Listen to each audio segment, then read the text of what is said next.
I returned home early from a trip and found my wife fighting for her life in the ICU. My nephew and his wife looked unbothered. Until I locked every account and set them up. My name is Johnson Vender. I am 75 years old.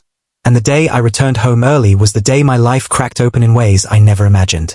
I expected the familiar warmth of my house, the soft hum of the grandfather clock, my wife Evelyn calling my name from the kitchen. Instead I was met with silence and a ringing phone that would not stop vibrating in my hand. By the time I reached the hospital, I found Evelyn in the ICU, fragile, unconscious, machines breathing for her, while my nephew Andrew and my daughter-in-law Ella stood by her bedside with faces so calm it felt rehearsed. They told me she fell down the stairs, an accident, nothing more. But when I leaned closer I saw a dark bruise on her cheek and another tight mark around her wrist, and something cold settled in my chest. On my way back home that night, still shaking, I checked the mailbox out of habit and found a hospital letter folded neatly inside, dated 5 days earlier, explaining that my wife was in critical condition and that they had tried to reach me.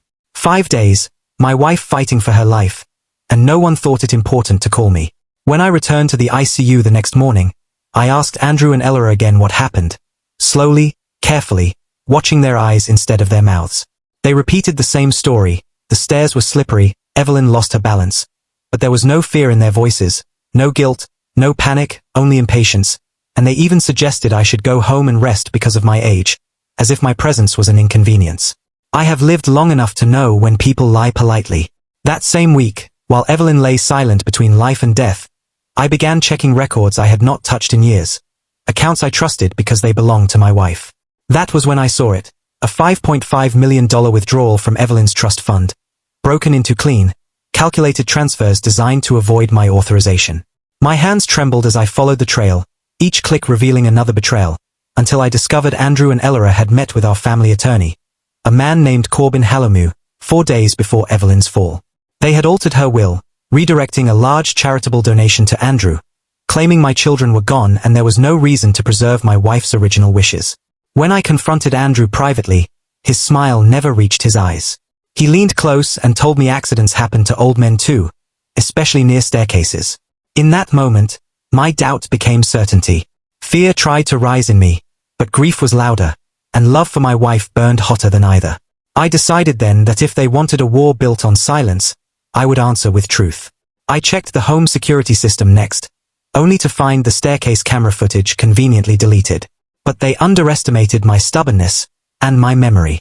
I accessed an unsynced backup log stored locally, something Andrew never knew existed because I installed it myself years ago.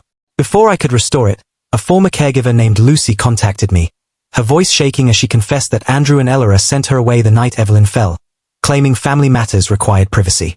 Lucy told me she heard shouting, harsh words, and a scream that cut off too suddenly.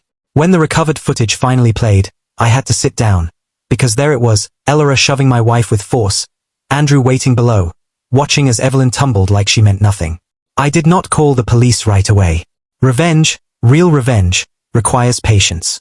I called Andrew and Ella and told them my health was failing, that I wanted to transfer control of the company and remaining assets before it was too late. Greed works faster than fear, and they arrived at the mansion smiling, already imagining their victory. I served them wine, let them talk, let them mock my fragility, and then I placed the documents in front of them. Confessions disguised as asset transfers, admissions of fraud, will tampering, evidence deletion, every signature a nail in their future. Hidden cameras streamed everything to my lawyer, a sharp woman named Maribel Quince, and to Detective Rowan Calder, who had been waiting for my signal.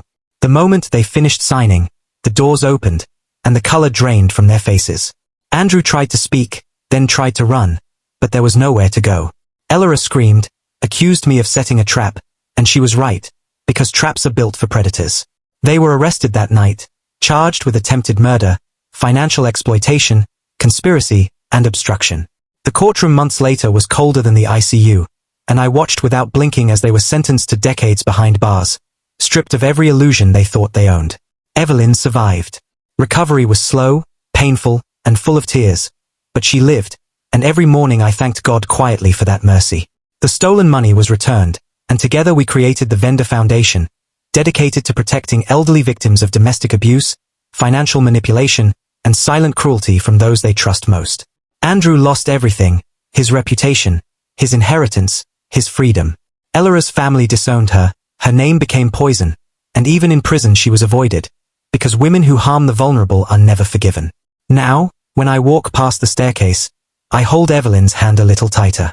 Our legacy is no longer built on wealth alone, but on justice, truth, and the quiet strength of love that refuses to be pushed down. And if anyone asks me what revenge looks like, I tell them, please like, share and subscribe for more stories. Thank you.